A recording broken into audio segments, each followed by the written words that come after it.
Assalamu alaikum students. Now we will discuss the last segment of chapter number 4, ethics in the marketplace. So let's start.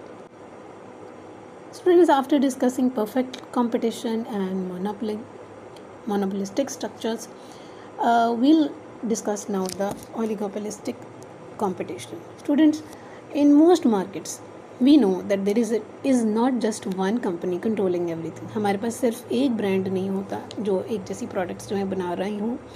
Usually क्या है जी, अब few big companies are there, like we can say 4 to 8, which dominate the market. These markets fall between the, you can say, spectrum between the extremes of the perfectly competitive market यानी कि perfect competition और pure monopoly, right. दो extremes के दरमियान हमारे पास ये oligopolistic competition जो है वो एग्जिस्ट करता है, right. And we call these imperfectly competitive markets. हम इनको इम्परफेक्टली कॉम्पिटिटिव मार्केट्स कहते हैं. And among those the most common type is the oligopoly, right? So we'll discuss this. Now focusing on the conditions of oligopolistic competition. Students, first, like there are only a few big companies that control most of the market. So these companies can influence price, unlike in markets with many sellers. Secondly, it's hard for new companies to enter an oligopoly market because of high startup cost, right? Long-term contracts with buyers and strong brand loyalty from customers. These are like hurdles for the new companies to enter into that oligopolistic competition. So markets with just few large companies are called highly concentrated markets, right? 3 से 4 companies हैं, meaning the power is mostly in the hands of those, you can say, 3 to 8 firms. Now students, how oligopolistic competition is formed, or you can say oligopolies are formed.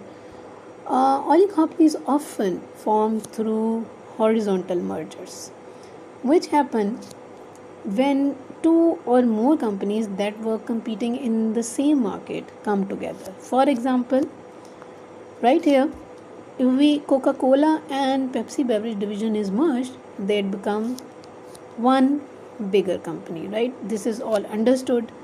Like Coca-Cola और Pepsi अपने resources को merge करेंगे तो obviously एक बड़ी company हमारे पास सामने आएगी, right? The goal of a horizontal merger is to create a larger company with more market power and reduce cost by combining similar operations like manufacturing. So we come to know कि horizontal mergers के through हमारे पास oligopoly companies establish होती हैं. जब दो companies मिलकर you can say अपनी resources को, अपनी strengths को complement करती हैं, then as a result we enjoy another oligopoly competition. Now in an oligopoly, companies sometimes use unfair methods to control the market. What could be? It could be price fixing, it could be manipulation of supply, market allocation, bid rigging, exclusive dealing arrangements, tying arrangements, retail price maintenance agreements, and predatory price discriminations. Let's discuss one by one. About price fixing, students, this happens when companies agree to set their prices higher than they should be. जिस तरह हम कहते हैं जायज़ नहीं नाजायज़. Second, manipulation of supply है. That means companies agree to limit their production. एक ख़ास हद तक production या manufacturing की जाती है. So the prices go up ताकि जो है वो प्राइसेस जो हैं वो अपनी मर्ज़ी की चार्ज की जाएं. जब हम कम यूनिट्स प्रोड्यूस करते हैं, डिमांड ज़्यादा होती है, तो हम प्राइस बढ़ा देते हैं. Being an oligopoly company.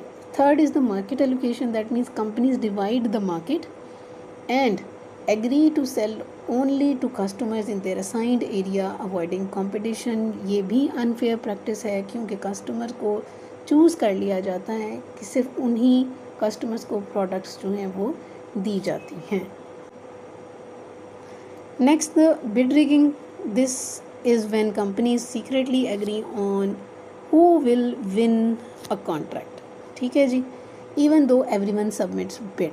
हमें पता है जब हम एक पार्टी चूज़ करते हैं फ्रॉम ऑल द कैंडिडेट्स, तो यहाँ पे हर कैंडिडेट का राइट होता है, हर पार्टी का राइट होता है कि उसकी ऑफ़र्स को सुना जाए और उसके बाद हम पार्टी को चूज़ करें। बट जहाँ पे हम पहले से ही बाइस्ड होते हैं या हमने पहले ही प्लान किया होता है कि हमने किस पार्टी के साथ कॉन्ट्रैक्ट साइन करना है ख़ास सर्विसेज के लिए, वहाँ पे हम पहले ही यू कैन से फाइनल कर चुके होते हैं। This situation is called bid rigging. इस तरह से हम दूसरे कैंडिडेट्स के राइट्स को वायलेट कर देते हैं। Next is exclusive dealing arrangements. That means a company may require a retailer to only sell its product and not buy from other companies. किसी और कंपनी से हम नहीं ख़रीद सकते, सिर्फ और सिर्फ उसी कंपनी से ख़रीद सकते हैं। सेकेंड, टाइंग अरेंजमेंट्स हैं यहाँ पे। This happens when a company forces a buyer to purchase additional products along with one that they really want. इसके एग्जांपल हम ये देख सकते हैं, जैसे अगर हम शैम्पू परचेज़ करते हैं तो उसके साथ हमें कंडीशनर भी अगर ज़रूरी परचेज़ करना हो तो कॉस्ट हमारे लिए बहुत ज़्यादा हो जाएगी, और अगर हम कंडीशनर नहीं परचेज़ करते तो हमें शैम्पू भी ख़रीदने की इजाज़त नहीं मिलती या हम उसको नहीं ख़रीद सकते। This is unfair practice. Next, retail. In retail price maintenance agreement, this happens when a manufacturer forces a retailer to charge the same price for their products. That means retail price. Retail price is we all know is for the final customer, और जब retailer को इस पे ख़रीदना पड़ता है तो उनके profits affect होते हैं। Next is the price discrimination, that is like charging different prices to different customers for the same product. आप एक ही चीज़ different customers को सेल कर रहे हैं but you are charging different prices, again this is unethical.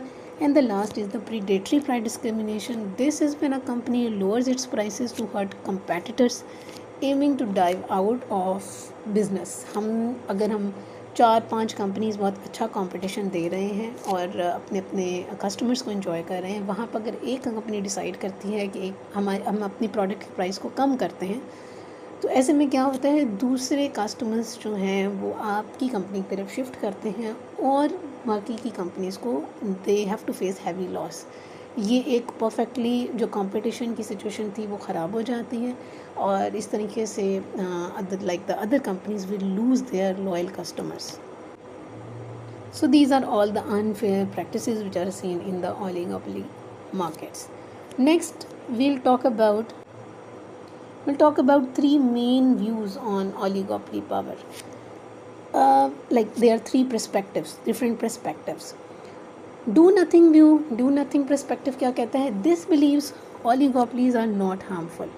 Right? हम जिस तरह कहते हैं कि monopolies are harmful, तो oligopolies are not harmful because competition from other industries keep them in check.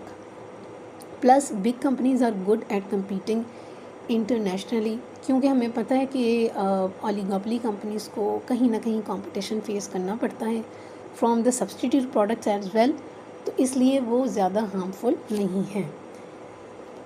और इसके अलावा इंटरनेशनली बहुत अच्छी परफॉर्म करती हैं बिकॉज इससे हमारी इकोनॉमी को जो कैन से सपोर्ट होती है. Second is the antitrust view. This says that large companies are bad for competition and should be split into the smaller ones. According to this perspectives, large companies को divide कर देना चाहिए into smaller companies ताकि customers को reasonable price range जो है वो दी जा सके और एक जो monopoly effect है उसको ख़त्म किया जा सके. And the last is the regulation view. According to this, big companies can be helpful, हो सकती हैं, they are more supportive, but should be controlled by government rules to prevent abuse. यानी कोई government supervision होनी चाहिए so that there could be a check and balance on those big companies. So this is all about the oligopolistic competition.